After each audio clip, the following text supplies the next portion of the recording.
Hello guys, day 3 Bengaluru జర్నీలోని మార్తహిల్లో ఉన్నటువంటి ISKCON టెంపుల్కి అయితే నేను వెళ్ళబోతున్నాను అనమాట.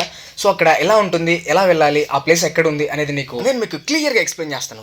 ఇదిగోండి, ఇక్కడ చూస్తున్నటువంటి స్కై వాక్ నుంచి మనం లెఫ్ట్ సైడ్కి వెళ్ళాలి. లెఫ్ట్ సైడ్కి వెళ్ళిన తర్వాత అక్కడ పక్కనే నాగలింగేశ్వర స్వామి టెంపుల్ ఉంటుంది. దానికి ఆపోజిట్గా ఉన్నటువంటి దారిలోకి అయితే వెళ్ళిపోవాలన్నమాట. ఫైనల్గా నేనైతే నడుచుకుంటూ అలా ఇస్కాన్ టెంపుల్కి అయితే చేరిపోయాను అనమాట. చాలా పీస్ఫుల్ ప్లేస్, సిటీ మధ్యలో ఉన్నా కూడా ఇక్కడ కామ్గా అవుతుంది.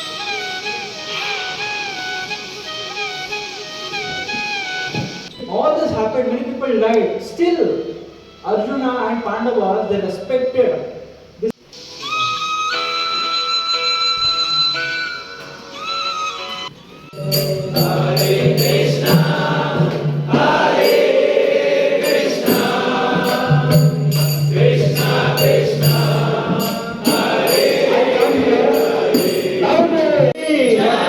Lakshmi Narasimhadev Bhagwan ki బెంగళూరుకి వచ్చినప్పుడు డెఫినెట్గా విజిట్ చేయాల్సిన ప్లేస్ ఏదైనా ఉందంటే అది ఖచ్చితంగా మార్తహల్ ఇస్కాన్ టెంపుల్ అని నేను చెప్తాను. నెక్స్ట్ వీడియోలో కలుద్దాం. This is Karthik. Until then Tata.